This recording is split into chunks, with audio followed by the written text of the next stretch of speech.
가정사역자인 제임스 돕슨이라고 하는 분이 그의 책에서 미국에 있는 갓필드 고등학교에 존이라고 하는 두 친구의 이야기를 소개하고 있습니다. 존이 가운데 한 친구는 아주 우등생이었습니다. 그리고 한 친구는 말썽꾸러기였습니다. 한 해에 한 번씩 담임 선생님이 학부모님들하고 상담을 하게 되는 것입니다. 어느 날 상담 날짜가 되어서 존이 어머니가 선생님을 찾아와서 우리 존이가 학교 생활을 어떻게 하고 있습니까? 라고 하고 물었습니다.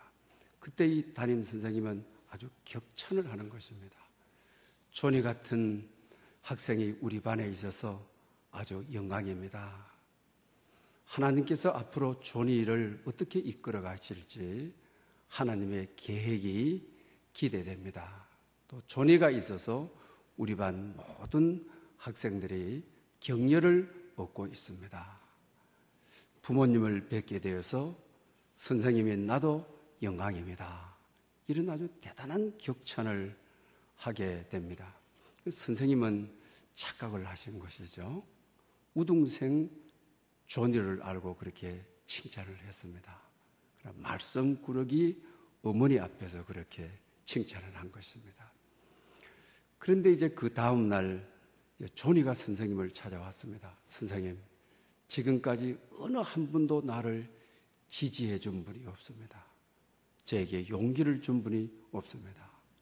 선생님은 저에게 용기를 줬습니다. 저는 선생님의 기대에 어긋나지 않는 학생이 되겠습니다. 그리고 나서 그가 학교 다니고 나서 처음으로 숙제를 해가지고 온 날이었습니다. 그리고 3개월 동안 아주 열심히 공부를 하여서 3개월 동안 가장 성적이 향상된 학생으로 뽑히게 됩니다. 6개월이 지나서는 3등을 하는 우등생이 되어지게 되는 것입니다.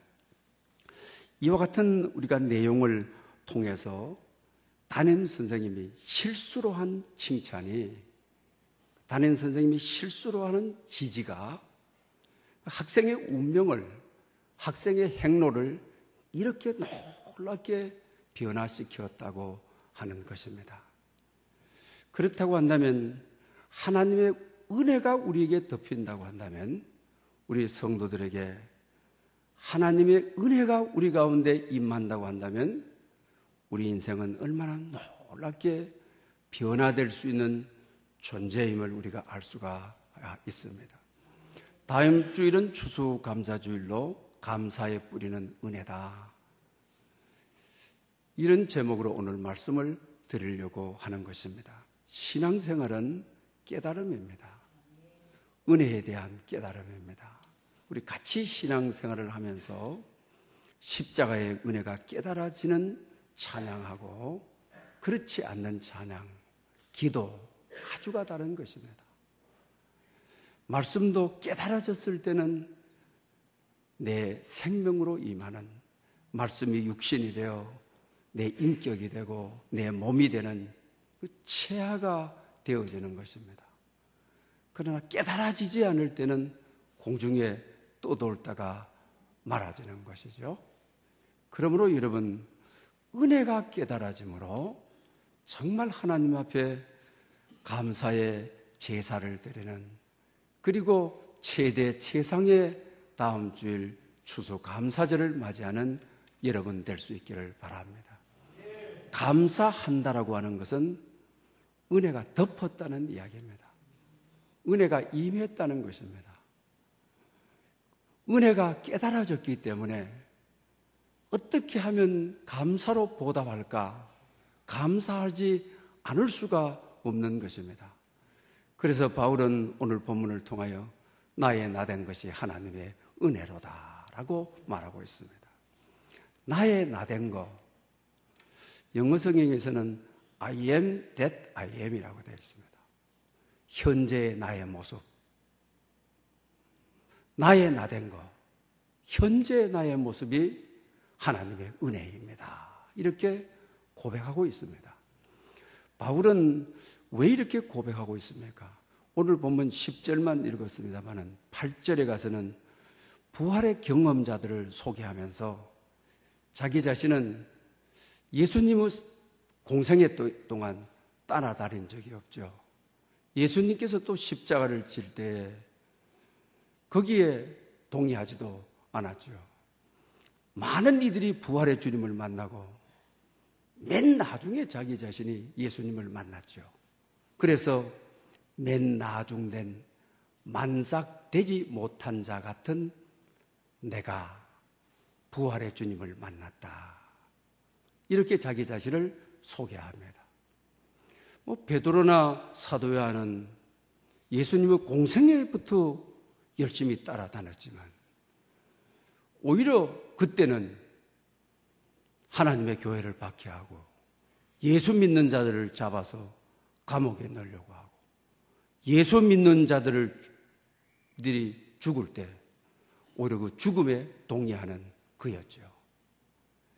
그러니까 지금 현재의 나의 모습, 나의 나된 거, 지금의 나의 모습하고는 비교할 수 없는 자기의 과거, 여기까지 오게 하신, 여기까지 은혜를 깨닫게 하신 해방자요, 박해자요, 비난자였던 그가 복음의 충성스러운 종이 되어 대사도가 되어 오늘 나의 나된 모습, 지금의 모습이 하나님의 은혜로다. 이렇게 고백합니다. 그리고 9절에 보면 또 그렇죠. 나는 사도들 가운데 가장 작은 자다. 근데 그 이유를 설명을 해요. 하나님의 교회를 박해하였다. 그러면서 나는 사도라 칭하기도 감당하지 못할 자다. 이러는 거죠. 다른 사도들은 주님을 사역할 때 12제자들이 따라다니면서 같이 동행하고 그랬는데 그때는 예수도 몰랐고 초대교회에 막 박해가 왔을 때도 그들은 목숨을 내놓고 순교하고 그러는데 자기는 부활의 주님을 만나가지고 사도가 되었으니 그러니 바울은 늘 사도권에 대한 도전을 받잖아요. 고린도 교회나 갈라디아 교회 베드로가 갈라디아 교회에서 네가 뭔 사도냐. 예수님이 십자가에 돌아가신 그런 경험도 없고 예수님의 가르침에 무릎 밑에서 배운 문화생도 아니면서 네 혼자 사도라고 그러느냐. 그러면서 사도권에 대한 늘 도전을 받게 되는 것이죠. 그때마다 내가 내 마음대로 하는 것이 아니다. 나는 정말 부활의 주님을 인격적으로 만났고 주님께서 이방의 사도라. 내게 명하셔서 내가 충성한다. 그렇게 자기 자신을 고백하고 있는 것을 보게 되는 것이죠. 그러니 다른 사도들하고 비교했을 때도 자기 자신이 저들은 열심히 주를 따르고 주를 믿을 때 하나님의 교회를 다른 것도 아니고 박해한 그럼 내가 어떻게 사도라 감당할 수 있겠느냐. 그런데 지금은 지금의 나의 모습, 나의 나된 것은 현재의 나의 모습 소아시아를 복음화하고 마게도나를 통하여 유럽의 복음의 문을 열고 이 일을 통하여 세계가 복음화되는 놀랍게 자기를 사용하여 주시되 지금 현재 나의 나된 것, 내 모습 놀랍다. 하나님의 은혜다. 하나님의 이끄심이다. 하나님의 놀라운 은총이다. 그러면서 소아시아의 복음을 전도할 때 얼마나 환난이 많고 핍박이 많고 선교하러 갔다가 루스드라에서는 너무 많이 매를 맞고 죽었는 줄 알고 성 밖으로 우리 성 사람이 아닌데 여기 와서 죽었으니 성 밖에 갖다 집어 던져버렸는데도 훌훌 털고 다시 더베를 향하여 찬송하며 가는 옛날에는 만삭되지 못한 우리말로 하면 8푼이, 7푼이죠. 그런 나였는데, 하나님의 교회를 박해한 자였는데, 지금 나의 모습은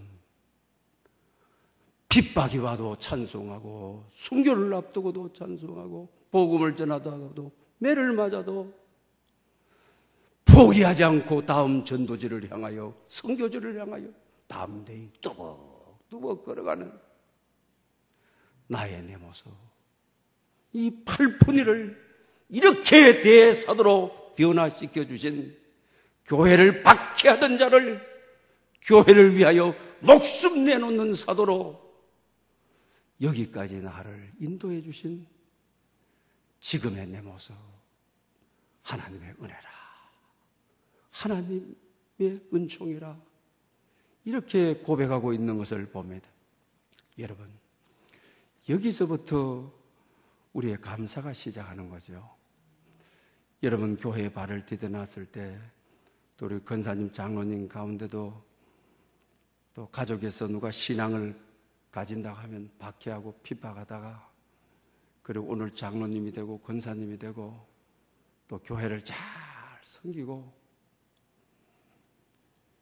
여러분이 어떻게 성장해 왔는지, 오늘의 내 모습이 어떻게 되어 있는지, 정말 하나님의 은혜라, 바울처럼 은혜가 깨달아져야 감사가 되는 거죠.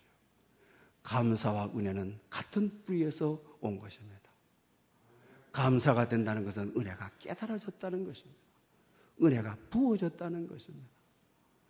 주님이 내 속에서 깊게 오시고 내 안에 내재해 계신다고 하는 사실인 것입니다. 그러므로 여러분, 은혜가 깨달아지는 여러분들이 될 수 있기를 바랍니다. 존 뉴턴도 우리 조금 전에 305장 부르지 않았습니까? 이 찬송가가 나온 배경이 그렇지 않습니까? 존 뉴턴은 노예 무역상이었죠. 노예들 잡아다가, 남미의 노예들 잡아다가 영국이나 미국에 갔다가 팔아먹는, 짐승 팔아먹다시피 팔아먹는, 진짜 재질이 나쁜 사람이죠. 해서는 안 될 사람이죠.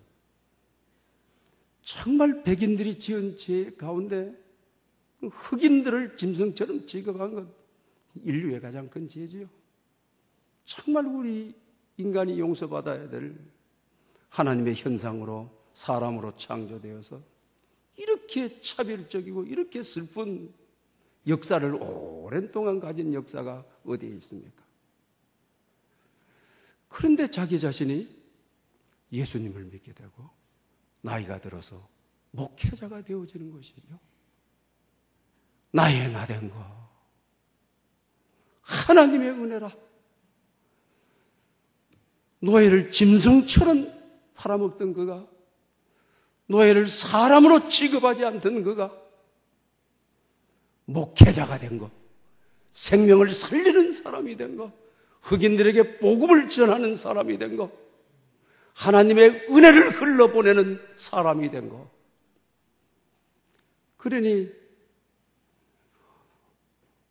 Amazing Grace, 놀라운 은혜라. 나 같은 죄인, 그는 한 번도 생애 속에서 잊어본 적이 없다. 내가 노예 무역상이었다는 것을 잊어본 적이 없다. 나 같은 죄인, 노예 팔아먹던 이 죄인, 은혜를 깨달고 놀라워라. 잃었던 생명 찾았고 강령을 얻었네. 이럴 수 있지 않습니까? 그러니 더 충성할 수밖에 없어요. 바울도 오늘 본문에서 그러죠. 이 은혜가 헛되지 않게 하기 위하여 다른 모든 사도들보다 내가 더 수고한다. 그러나 내가 한 것이 아니라 나와 동행하시는 하나님의 은혜라. 할렐루야! 은혜를 깊게 깨닫고 다니. 바울도 12세 제자들은 어려서부터 주님이 공생애부터 열심히 따라다녔는데 그때는 자기는 박해자였거든. 핍박자였거든. 해방자였거든. 그 잃어버리는 시간을 채우기 위해서는 더 수고해야지. 더 달려가야만 했지요. 그러니 더 감사할 수밖에 없는 것이죠. 더 헌신할 수밖에 없는 것이죠. 그것을 가지고 자기 자랑으로 삼지를 않죠. 내게 주신 은혜가 헛되지 않게 하기 위해서 그 은혜에 보답하고자, 은혜에 감사하고자 다른 모든 사도들보다 더 달려갔고 더 애썼고 더 힘썼다. 그러나 이것이 내가 한 것이 아니라 하나님의 은혜라. 하나님이 은혜를 덮어주셔서 열심히 할 수 있었다. 그 은혜를 하나님께 감사하고 있는 것을 보게 되는 것입니다. 존 뉴턴도 마찬가지죠. 과거에 아픔이 있기 때문에 과거에 죄가 다른 일반인보다 더 크기 때문에 이 노예 상인을 생명을 살려주는 목회자로 삼아주셨다. 그 은혜에 놀라워. 그 은혜가 너무 그 은혜를 깨달아 보답하고자, 감사하고자 헌신했다. 여기에 이르렀다. 이것이 나의 모습이다. 이렇게 표현하고 있는 것을 보게 되는 것입니다. 금년 한 해 살아오신 여러분들, 삶의 발자취를 더듬어 보시기를 바랍니다. 우리는 대부분 내가 수고한 것보다 열매가 없다라고 하죠. 내가 살아온 힘든 세월들보다 응답이 적었다라고 말할 수가 있는 것이죠. 그러나 은혜를 깨달으면 그렇지 않습니다. 금년 한 해 살아온 모든 날들이, 모든 순간들이, 모든 스쳐간 실패와 아픔도 하나님이 은혜를 주셨기 때문에 슬픔이 지나가고 폭풍우도 지나가고 그것을 지나가게 하시는 분이 하나님이시기 때문에 하나님의 은혜라고 하는 것입니다. 다음 주에는 최대 최상의 감사로 금년 한 해의 모든 삶의 순간을 하나님의 은혜로다. 오늘의 이 현실, 2018년도에 하루하루 내가 존재하고 내가 서 있는 이 모든 것 하나님의 은혜로다. 이렇게 고백할 수 있기를 바랍니다. 오늘 일부 예배 수험생들에게 기도하면서 그랬습니다.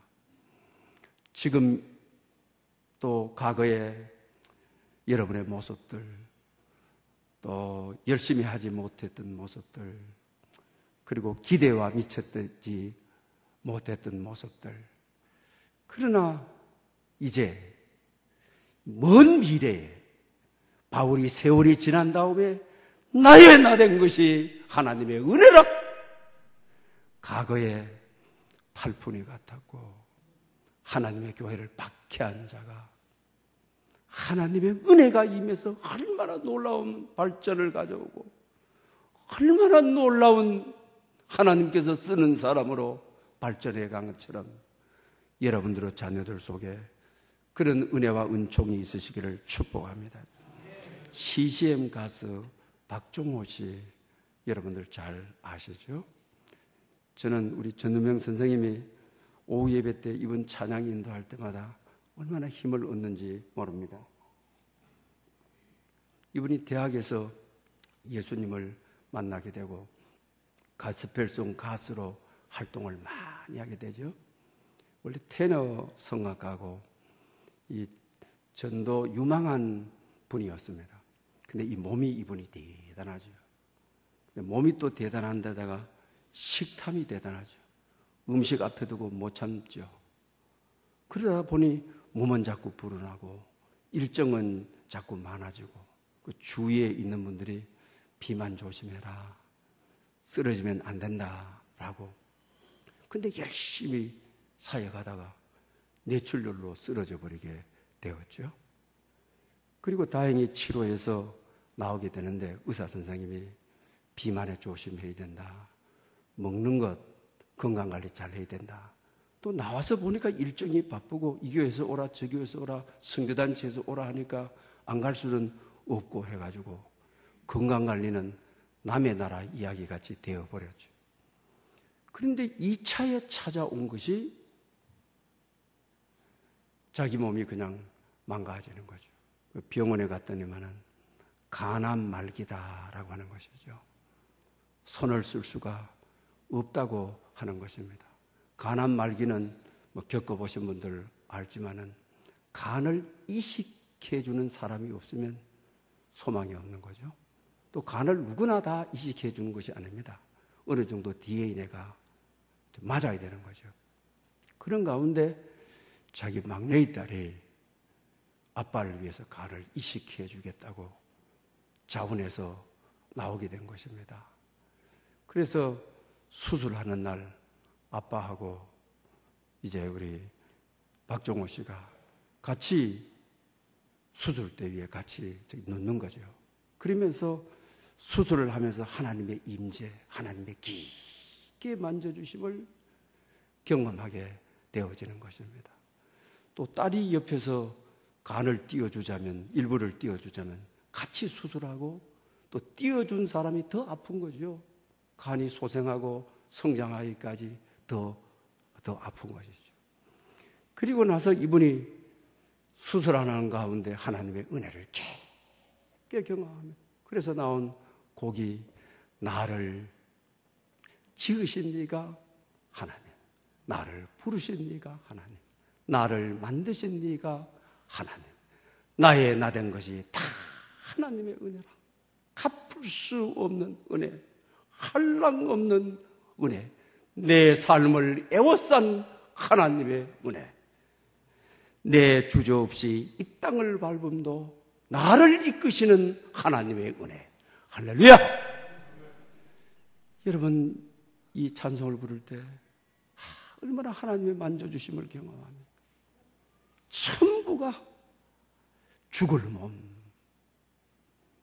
이 끝난 몸, 하나님께서 딸을 예비하셔서 간을 이식하도록 해주시고, 이식 수술 후에 자기도 아프지 않고 딸도 아프지 않게 여호와 이레의 하나님의 은혜라.